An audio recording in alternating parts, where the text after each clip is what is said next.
For dreams to take their wings and soar, a new path opens at this door.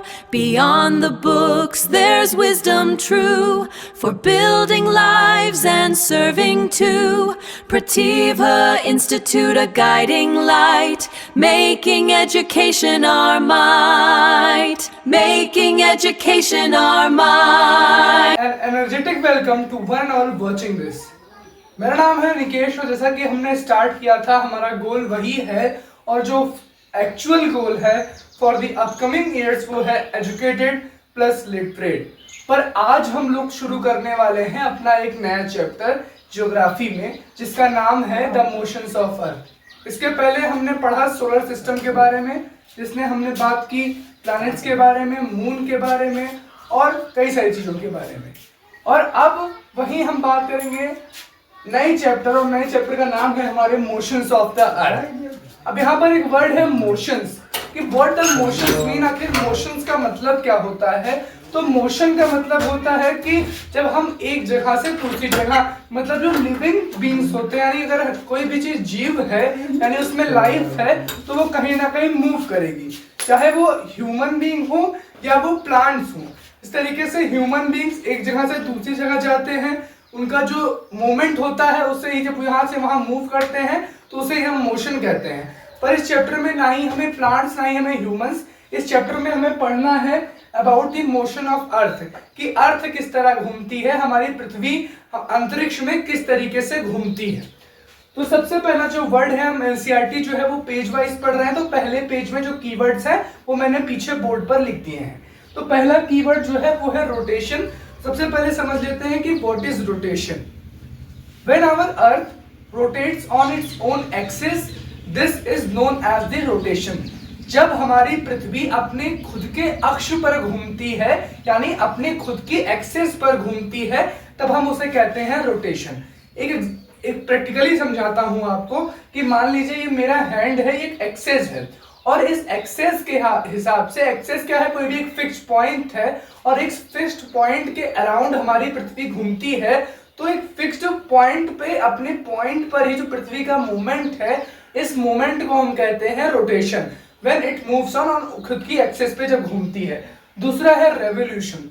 देखो revolution का मतलब होता है when the our earth moves around anything, मतलब जब हमारी पृथ्वी अपने अक्ष पर ना घूमकर किसी चीज के, किसी ऑब्जेक्ट के, या कहें किसी भी प्लैनेट या कहें सन के अराउंड घूमती है, तब हम उसे कहते हैं वो रेवोल्यूशन कर रही है। देखिए मान लीजिए ये एक्सेस है, मान लीजिए कोई प्लैनेट है, मान लीजिए सन है, और सन के अराउंड जब कोई चीज मूवमेंट कर रही है तो उस मूवमेंट को हम कहेंगे कि इट इज रेवोल्यूशन, यानी हमारी जो धरती है वो रिवॉल्व कर रही है। तो आई होप कि आप लोग को इन दोनों शब्दों के बारे में पता चल गया होगा that what is the difference between rotation and revolution. एक बार दोनों के बीच में कॉन्ट्रास्ट तरीके से समझाता हूँ। रोटेशन का मतलब होता है कि अपनी अक्ष पर, यानी एक फिक्स्ड पॉइंट पर ही जब धरती घूमती है तो उस मोमेंट में रोटेशन कहते हैं। और दूसरा रेवोल्यूशन, जब किसी अन्य प्लैनेट या फिर किसी ऑब्जेक्ट के अराउंड घूमती है, उसके आसपास, उसके चारों तरफ घूमती है, देन हम उस मोमेंट को रेवोल्यूशन कहते हैं। अगली जो पॉइंट दी है वो है कि हमारा जो एक्सेस है, जो हमारा एक्सेस है वो टिल्टेड है, यानी टोटली सीधा नहीं। कितने डिग्री पर? 66.5 ऑर्बिटल प्लेन पर। जैसा कि हमने पहले ही पढ़ लिया था कि what is orbit, on the path on which the planets revolve, उस पाथ पर जिस पर प्लैनेट्स रिवॉल्व करते हैं हम उसे कहते हैं ऑर्बिटल। तो वही एक्सेस जो हमारा है वो है 66.5 ऑर्बिटल प्लेन। अब यहाँ पर बात करते हैं, पहले पेज में दिया हुआ है that what is the concept of day and night, कि धरती पर दिन और रात कैसे होती है। तो देखिए ये रहा हमारा सन, और सन जो है, मार्कर लेकर आता हूं, जो हमारा सन है जब उसकी रेस एक पार्ट पर पड़ती है, जैसे कि मान लीजिए एक ये हमारी पृथ्वी है और ये सन है, तो जब सन की रेस निकलेंगी तो वो एक साइड पर ही तो पड़ेंगी। उसी तरीके से जब सन की रेस पड़ी तो जिस सरफेस पर, जिस अर्थ के सरफेस पर ये रेस पड़ी, उस सरफेस पे दिन होगा। और वहीं जब हम जो दूसरा साइड है यानी जहां सन की रेज नहीं पड़ रही हैं उस जगह पर होगा, वहां पर अंधेरा होगा यानी वहां पर नाइट होगा। तो यही कॉन्सेप्ट रहा कि डे और नाइट का क्या होता है। तो डे और नाइट में अगर देखें कि कौन सा मोमेंट इवॉल्व है या कहते हैं कि सम्मिलित है, तो हम कहेंगे कि यहाँ पर रोटेशन जो है वो इन्वॉल्व है। अब सर्कल ऑफ इल्यूमिनेशन क्या होता है? सर्कल ऑफ इल्यूमिनेशन जैसे कि मान लीजिए हमारी पृथ्वी है, तो पृथ्वी पर जो हमारा अर्थ है, तो जिस पार्ट पर यानी जो सर्कल जहां पर ये दो पार्ट में तो डिवाइड हो जा रहा है, एक पार्ट वो हुआ जहां पर सन की रेज पड़ी यानी यहाँ पर डे हुआ, और जो पार्ट नहीं बच गया यहाँ पर नाइट हो गया। तो ये सर्कल ऑफ इल्यूमिनेशन उसे ही कहते हैं, ऐसी लाइन जो दो टुकड़ों में धरती को बांट दे। एक जगह तो सन की रेज पड़े यानी एक जगह दिन हो, परंतु वहीं दूसरी तरफ जहां रेज नहीं पड़ रही है वहां रात हो। तो this is the first page sorry this is the first page of NCERT, जहां पर हमने रोटेशन रिवोल्यूशन के बारे में देखा, एक्सेस के बारे में देखा, और किस तरीके से डे और नाइट होती है, और साथ ही साथ सर्कल ऑफ इल्यूमिनेशन के बारे में पढ़ा। अब बढ़ते हैं पेज नंबर 2 की, सेकंड पेज ऑफ एनसीईआरटी, जहां पर सबसे पहले हम लोग बात करेंगे टाइम के बारे में, कि जब जो पृथ्वी है वो रोटेट करती है। रोटेट का मतलब मैंने आपको समझाया, when it moves it on its own axis, जब वो अपने खुद के अक्ष पर घूमती है तब हम उसे कहते हैं रोटेशन। पर मूवमेंट में टाइम कितना लगा? तो रोटेशन में अर्थ को जानते हैं कितना टाइम लगता है? रोटेशन में उसे केवल 24 आवर्स लगते हैं। जिस तरीके से मैंने आपको बताया कि रोटेशन से क्या होता है, रोटेशन इज रिवॉल्व और give a significance towards the day and night, यानी जो डे और नाइट होता है वो रिजल्ट होता है ऑफ द रोटेशन। और वहीं जो रेवोल्यूशन है वो 365 डेज लगाता है हमारा अर्थ सन के अराउंड। तो जो रेवोल्यूशन होता है वो सीजन चेंज में का इवॉल्व होता है, यानी रिजल्ट उसका होता है एज अ सीजन चेंजेस। वो किस तरीके से सीजन चेंज करता है इसको मैं अभी आपको डिटेल्ड में पढ़ाऊंगा। उसके पहले we have to understand what is leap year.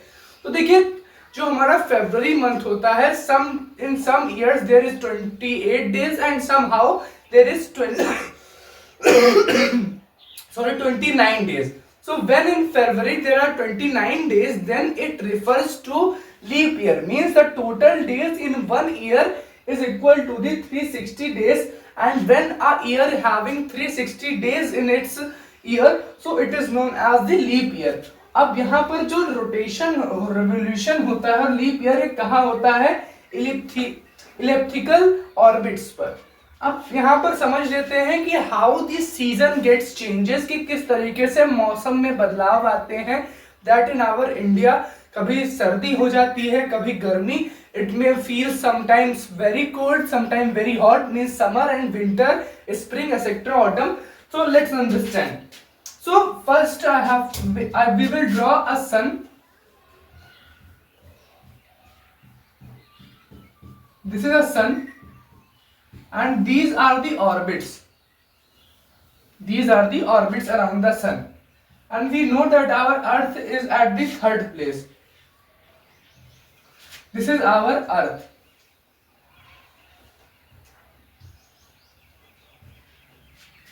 When our earth is in the movement of rotation revolution, जब हमारा जो अर्थ है वो सूरज के आसपास यानी रिवॉल्व करता है, तो somehow when it goes nearer the sun, जब कभी कभी रोटेट करते करते मान लीजिए कोई ऑर्बिट जो है वो सन के पास में है और जो हमारा अर्थ है वो सन के पास में आ गया, तो उस समय पर जो सन की हीट होगी वो हमारे अर्थ पर ज्यादा पड़ेगी।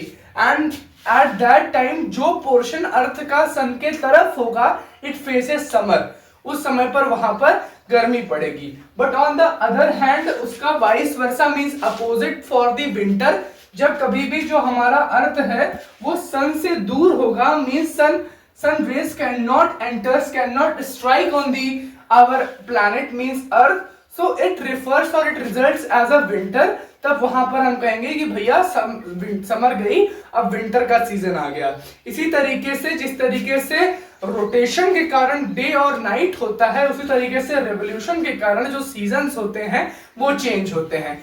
पर कैसे चेंज होते हैं? जब कभी भी हमारा अर्थ जो है वो रिवॉल्व करते करते सन के समीप यानी पास आ जाता है, नियर आ जाता है, तब उस समय पर सन की रेज जिस अर्थ के पार्ट पर ज्यादा स्ट्राइक करती हैं उस जगह पर गर्मी होती है, but on the other hand जिस पर नहीं करती वहां पर ठंडक होती है। पर कहीं कहीं कभी कभी ऐसा होता है when our earth is in the moment of revolution, sometimes goes away from the sun, वो कभी कभी सन से काफी दूर